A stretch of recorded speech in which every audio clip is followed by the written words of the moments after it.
Assalamualaikum warahmatullahi wabarakatuh. Okey, Nokta triple score. Okay, right. Saya nak tunjukkan cara untuk onkan vibration untuk mesin Nokta triple score. So vibration ni untuk customer yang nak bawa menyelam dalam air tetapi tidak ada waterproof headphone. So boleh gunakan vibration mode pada mesin Score 3. Okey, cara nak onkan dia, onkan button dulu, hidupkan mesin Nokta dulu. Kemudian kalau nak main dalam air, boleh pakai apa-apa mood sahaja. Mood 1, mood 2, mood 3 boleh pakai. Kalau air tu rasanya banyak gangguan mineral, boleh terus pakai dekat beach mode. Kalau kita masuk dalam air tu banyak gangguan, maksudnya mineral tertinggi, kita boleh ubah kepada beach mode lah. Kalau kita masuk dalam air tu mineral dia tak tinggi, air terjun, kita pakai yang mood ni boleh juga. Mood yang padang ni atau mood parking ni boleh, tak ada masalah. Macam ni nak tahu dia ada gangguan, bila kita letak dalam air tu dia akan meracau lah, ada gangguan. Maksudnya gangguan mineral. So kita boleh terus pakai yang beach mode lah kalau kita nak main dalam air dan kita rasa ada gangguan. Okay, first katalah saya ambil beach mode.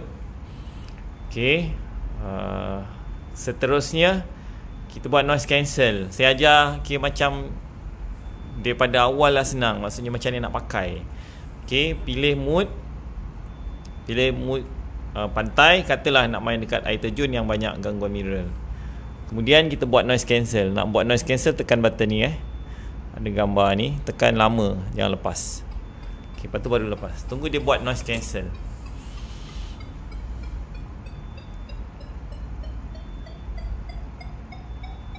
Okay, buat noise cancel ni boleh rujuk video saya yang lain juga. Detektor tu mesti diangkat ke atas, ke udara, diangkat ke atas lah, diangkat daripada tanah, dan kemudian tekan noise cancel tu tadi lah. Okay, lepas buat noise cancel, katalah kita nak on vibration, dan kalau ikutkan memang kita terus boleh swing biasanya kita boleh terus main. Kalau tak nak buat ground balance pump tu pun okey dah, dia dah boleh terus main. Tapi kalau siapa nak additional tambahan untuk buat ground balance, boleh juga buat secara auto. Tekan yang button ni, tekan button setting ni, gambar bintang ni, gambar screw ni, tekan sini. Okay, yang ni ground balance ground balance ni buat runkan dia sebagai auto. Macam mana nak runkan dia sebagai auto? Tekan button ni, nampak auto, maksudnya dia ada naik logo ni. Saya tekan macam tu je lah, runkan dia sebagai auto pun boleh juga. Kemudian nak onkan vibration tu, gunakan button ni. Button ni untuk kita tolak scroll dia punya icon ni. Okay, tolak untuk kita aktifkan. Kita nak aktifkan vibration. So nampak vibration dekat sini ni, gambar ni vibration. So kena naik atas, tekan tambah. Untuk naik atas ni, tekan tambah, tekan tambah. Okay, kat sini kita boleh ubah bunyi tone, 2 tone, berapa tone, semua kat sini. Tapi kita nak on kan vibration. Ni vibration vibration kalau mati off dia kosong. Kalau nak on kan dia tekan tambah, tekan 1.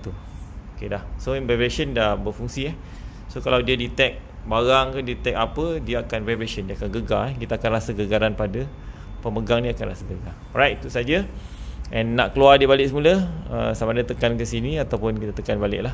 So yang vibration tadi dah dalam keadaan on kita double check semula. Okay, dah on dalam 1. So kalau nak off kan dia, tekan tolak. Kalau nak on kan vibration, tekan tambah. Alright, itu saja. Dah boleh terus pakai. Untuk beach mode, model Score memang dia auto run pada multi frekuensi pada multi frekuensi. M ni multi frekuensi.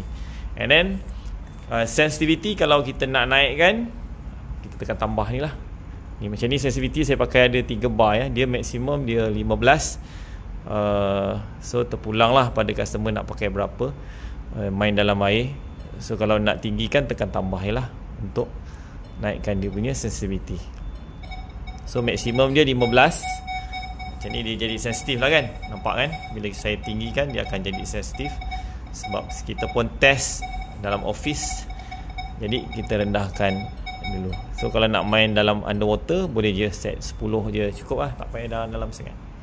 Alright, itu saja perkongsian saya. Kalau ada nak tanya lagi, boleh WhatsApp saya kepada pembeli-pembeli yang beli dengan saya. InsyaAllah WhatsApp saya akan balas dan saya akan cuba untuk ajar melalui video. Dan boleh dapatkan video ni dekat YouTube saya lah, Kedai Metal Detector Official Malaysia. Assalamualaikum warahmatullahi wabarakatuh.